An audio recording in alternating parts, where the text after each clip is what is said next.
Hello, good morning everyone. Welcome to my YouTube channel Medico Oman 2004. Today we will discuss about the some important topics related to evolution chapter. आज मैंने अपना खुद self का note नहीं prepare किया है, मैंने नोट्स उठाए हैं रितु मैम के जो अन अकेडमी के एक टीचर हैं। आई थिंक इवोल्यूशन चैप्टर पे इन्होंने सबसे बेस्ट नोट्स बनाए हैं। तो अगर ये आपको चाहिए तो आप टेलीग्राम पे जाके ये नोट्स निकाल सकते हैं। मैं इसको एक्सप्लेन कर देता हूँ, बेटर आपको अच्छे से समझ में आएगा। तो देर न करते हुए स्टार्ट करते हैं। अगर आपने चैनल को सब्सक्राइब नहीं किया है तो प्लीज़ सब्सक्राइब कर लें फर्दर ऐसे इंटरेस्टेड वीडियो के लिए। इवोल्यूशन स्टार्ट होता पहले सम बेसिक कॉन्सेप्ट से कि ओरिजिन ऑफ यूनिवर्स कब हुआ था। माना जाता है यूनिवर्स की उत्पत्ति 20 बिलियन ईयर एगो हुई थी। ये बिग बैंग थियरी के अकॉर्डिंग है। एक थियरी थी big bang theory. Big bang theory के अकॉर्डिंग माना गया था कि 20 बिलियन ईयर एगो अपना यूनिवर्स बना था। और अर्थ का फॉर्मेशन कब हुआ था? 4.5 बिलियन ईयर एगो क्या हुआ था? अर्थ का फॉर्मेशन हुआ था। और लाइफ, पहली life, first sign of life कब देखने को मिला था? फर्स्ट साइन ऑफ लाइफ देखने को मिला था 4 बिलियन ईयर एगो, जैसा कि यहाँ पर दिया गया है। और फर्स्ट मैक्रोमॉलिक्यूल्स, पहले मैक्रोमॉलिक्यूल्स कब देखे गए थे? 3 billion year ago. First cell कब देखा गया था? 2 बिलियन ईयर एगो। ये मोस्ट इम्पॉर्टेंट है। 5 के 5 टर्म्स बहुत ही ज़्यादा इम्पॉर्टेंट है, कई बार नीट में पूछे हैं। नेक्स्ट बात करते हैं थियरीज पे।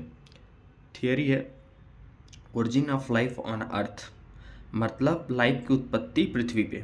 तो इस पे थियरी दिया गया, पहला थियरी है थियरी ऑफ स्पेशल क्रिएशन। जैसा कि नाम से ही बता रहा है स्पेशल क्रिएशन, मतलब कुछ अलग सी ही पावर है। Life is created by super power in 6 days. इस थियरी के अकॉर्डिंग कहना था कि भाई जिंदगी की उत्पत्ति जो है यानी लाइफ का ओरिजिन जो है 6 दिन में हुआ है और कोई स्पेशल सुपर पावर थी करके गई है वो। There is no change in the form of life, no evolution, मतलब आफ्टर जनरेशन टू जनरेशन कोई चेंजेस, कोई बदलाव नहीं है, कोई इवोल्यूशन नहीं है इस थियरी के अकॉर्डिंग। और इस थियरी के अकॉर्डिंग मानना है कि अपना अर्थ 4000 साल पुराना है, 4000 ईयर पहले बना है अपना earth. Theory of abiogenesis, theory of spontaneous generation. Abiogenesis को स्पॉन्टेनियस जनरेशन भी कहते हैं। इसके अकॉर्डिंग क्या है कि जैसा कि अबायोजेनेसिस, देखो बायोजेनेसिस मतलब कुछ लिविंग सब्सटेंस, एबायोजेनेसिस मतलब नॉन लिविंग सब्सटेंस, मतलब life originated from non living matter spontaneously. जैसे एग्जांपल इसका है कि इसका मानना था कि लाइफ अपना नॉन लिविंग मैटर से ओरिजिनेट हुआ है। तो इसका एक एग्जांपल था mud of Nile perch when heated by a sun give rise to crocodile. Nile क्या था? समझो एक पॉन्ड था, ठीक है। पॉन्ड की मिट्टी जो मड होता है, कीचड़, जैसे ही सनलाइट पड़ता था तो क्रोकोडाइल उससे बाहर निकलता था। तो इनको क्या लगा कि सनलाइट जब आती है तो उससे एक लाइफ की ओरिजिन होती है नॉन लिविंग सब्सटेंस से। हालांकि ये गलत बात थी। इस चीज़ को डिसअप्रूव किया था लुइस पॉस्चर सर ने कि ऐसा कुछ नहीं भैया, ये आपका मानना है कि क्रोकोडाइल जरूरी है निकल रहा है, वो ऑलरेडी पहले से मड में प्रेजेंट है, हीट बास्किंग के लिए वो बाहर आया है। थियरी ऑफ बायोजेनेसिस, नाम ही बता रहा है बायोजेनेसिस मतलब समथिंग लिविंग। ओमनिस वाइवम, बट एग्जाम्पल वाइवो, proved by Redi and Spallanzani Pasteur. Life originate only from pre existing life. जैसा कि ये अच्छा चीज़ है, ये क्या बताया इन्होंने कि लाइफ ओरिजिनेट हुई है अपनी प्री एग्जिस्टिंग प्रीवियस लाइफ से। पॉस्चर परफॉर्म और स्वाननेक एक्सपेरिमेंट, इस चीज़ को प्रूव करने के लिए सर ने स्वाननेक एक्सपेरिमेंट परफॉर्म किया। इंपॉर्टेंट है, पूछ सकता है कि लाइफ प्री एग्जिस्टिंग लाइफ से परफॉर्म हुई है, किसने दिया, और इसको प्रूव करने के लिए कौन सा एक्सपेरिमेंट लिया? स्वाननेक एक्सपेरिमेंट, नाम याद रखिएगा। Cosmozoic theory, life come from outer space, मतलब कॉस्मोजोइक थियरी के अकॉर्डिंग लाइफ कहीं बाहर स्पेस से बाहर से आई है, कहीं से। Panspermia state that life is present throughout the universe, मतलब पैनोस्पर्मिया का मतलब ये कह रहा है कि पूरे संसार में लाइफ कहीं भी प्रेजेंट है। The panspermia state that life is present throughout the universe, पूरे ब्रह्मांड में लाइफ कहीं भी प्रेजेंट है। Oparin Haldane hypothesis theory of chemical evolution, सबसे बेस्ट थियरी मानी जाती थियरी ऑफ केमिकल इवोल्यूशन।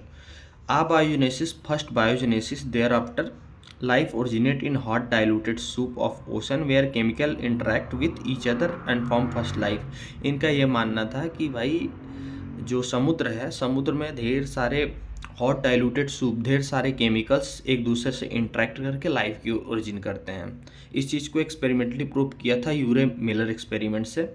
इसमें क्या हुआ था, CO2 जो मटेरियल थे, CO2, H2, CH4, NH3, NO2, ये इंपॉर्टेंट है मटेरियल्स। कई बार नीट में पूछा है कि कौन कौन से मटेरियल थे। लाइटनिंग के प्रेजेंस में, मतलब इलेक्ट्रिकल स्पार्क वगैरह क्रिएट करके इन्होंने वैक्यूम करके इलेक्ट्रिकल स्पार्क के प्रेजेंस में वाटर कंडेंसर लगा के, ये इनका पूरा सेटअप था। इन्होंने जो जो यूज़ किया, लास्ट में इनको प्रोडक्ट मिल गया, तो पता चला कि लाइफ की ओरिजिन कुछ ऐसे ही हुई है। फर्स्ट सेल जो था, जो पृथ्वी पे आया, वो एनारोबिक हेटरोट्रॉपिक सेल्स था, जो कि प्रोकैरियोट्स नेचर का था। सेकंड जो आया कीमोटोट्रॉप था। थर्ड जो आया एनऑक्सीजेनिक फोटोट्रॉप था। फोर्थ जो आया ऑक्सीजेनिक फोटोट्रॉप था। फिर यूकैरियोट्स आया। तो कई बार पूछा है कि फर्स्ट सेल क्या था, एनारोबिक हेटरोट्रॉप्स था, जो कि प्रोकैरियोट नेचर का था। एविडेंस ऑफ इवोल्यूशन, एविडेंस की बात करें तो पहला पैलेंटोलॉजिकल एविडेंस है। पैलेंटोलॉजिकल मतलब something about the fossils, fossils के बारे में। प्रेजेंट्स रिमेन्ड ऑर्गेनिज्म जो दबे हुए हैं नीचे। Nature and number of fossils differ in different layers of the earth. जैसे ही आप लेयर टू लेयर सेगमेंट जाते हैं अर्थ में, तो उसकी एज के हिसाब से लेयर्स हैं, ठीक है, फॉसिल्स की। जैसे आप जितना डीप जाएंगे उतनी ही उसकी एज ज़्यादा होती जाएगी।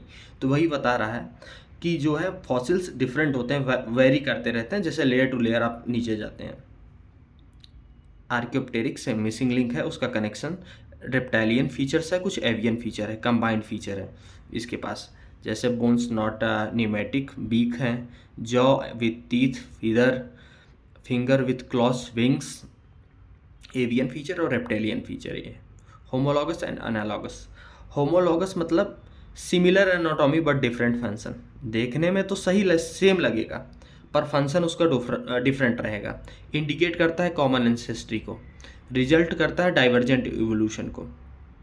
क्या करता है, रिजल्ट करता है डाइवर्जेंट इवोल्यूशन को। जैसे example, fore limb of whale, bats, cheetahs, दिखते सब सेम ही है, सबका काम डिफरेंट है। Vertebrates, hearts and brain, thorn of bougainvillea and tendril and cucurbita. देखो ये एग्जांपल बहुत इंपॉर्टेंट है, ये एग्जांपल कई बार नीट में सीधा ही पूछ लिया है। एनालॉगस ऑर्गन क्या होता है, सिमिलर फंक्शन होगा बट डिफरेंट इसकी ओरिजिन होगी, कन्वर्जेंट इवोल्यूशन शो करेगा।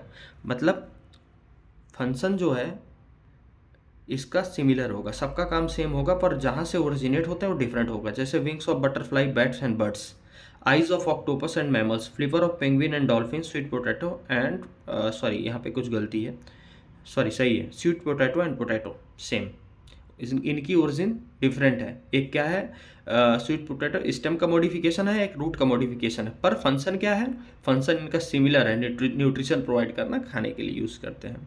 एम्ब्रियोलॉजिकल एविडेंस की बात करें, एम्ब्रियोलॉजिकल एविडेंस क्या कहता है, रिसेम्बलेंस द वर्टिब्रेट्स एम्ब्रियो।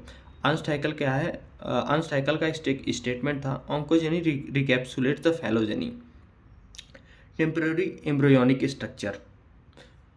ये स्टेटमेंट याद रखिएगा, ये स्टेटमेंट जो वर्ड्स दिया गया है अनसाइकल, एम्ब्रियोलॉजिकल एविडेंस को डिसअप्रूव्ड किया था अर्नस्ट वॉन वेयर। मतलब अर्नस्ट हैकल ने एम्ब्रियोलॉजिकल एविडेंस दिया था, इस चीज़ को डिसअप्रूव्ड किया था अर्नस्ट वॉन वेयर। नीट में कई बार पूछा, याद रखिएगा। बाकी के ये कुछ इम्पॉर्टेंट हैं, जो ज़्यादा इम्पॉर्टेंट है मैंने आपको पहले ही बता दिया। नेचुरल सिलेक्शन कैसे होता है कि बिफोर इंडस्ट्रियल रिवोल्यूशन 1850s में मोर वाइट मेलानाइज्ड मॉथ थे। आफ्टर इंडस्ट्रियल रिवोल्यूशन 1920 में more melanized dark wing moth है, क्योंकि पोल्यूशन बढ़ गया था। रीजन क्या है, nature selected the traits of increasing survival rate, hence reproduction is given environment. मतलब जो इन्वायरमेंट पे फिट बैठा, सर्वाइव कर गया, उसका संख्या बढ़ गया, जो नहीं सर्वाइव कर पाया उसका संख्या गया। आर्टिफिशियल सिलेक्शन क्या होता है, जो मैन मेड के द्वारा किया जाता है, वो आर्टिफिशियल सिलेक्शन के अंदर आता है। एडाप्टिव रेडिएशन क्या होता है, the process of evolution of different species in given geographical area starting from a point and laterally radiated to other area and geographical. मतलब ढेर सारे डिफरेंट स्पीसीज किसी पर्टिकुलर रीजन पे हैं, गिवन जियोग्राफिकल रीजन में है, उस पॉइंट से स्टार्ट करके रेडिएट कर जाते हैं अलग अलग जगहों पे। वो क्या है आपका एडॉप्टिव रेडिएशन। जैसे डार्विन फिंचेज गैलापागोस आइलैंड में, many finches species like vegetarian and insectivorous finches evolve from original seed eating finches on the same island. ये आपका एक दूसरा एग्जाम्पल है एडॉप्टिव रेडिएशन का। ये मार्सुपियल्स का कुछ है, इंपॉर्टेंट है, इसको याद रखिएगा। और बाकी ये थियरीज सेपरेट वीडियो में मैं बना दूंगा आपके लिए। Thank you so much for watching, I hope you understand. थोड़ा सा ही बचा है, चैप्टर ऑलमोस्ट डन हो गया है, क्योंकि ये थियरीज क्या है बहुत इंपॉर्टेंट है, तो इसको एक्सप्लेन करना सेपरेट वीडियो में ज़्यादा अच्छा रहेगा, नहीं तो वीडियो लॉन्ग हो जाएगी। Thank you so much.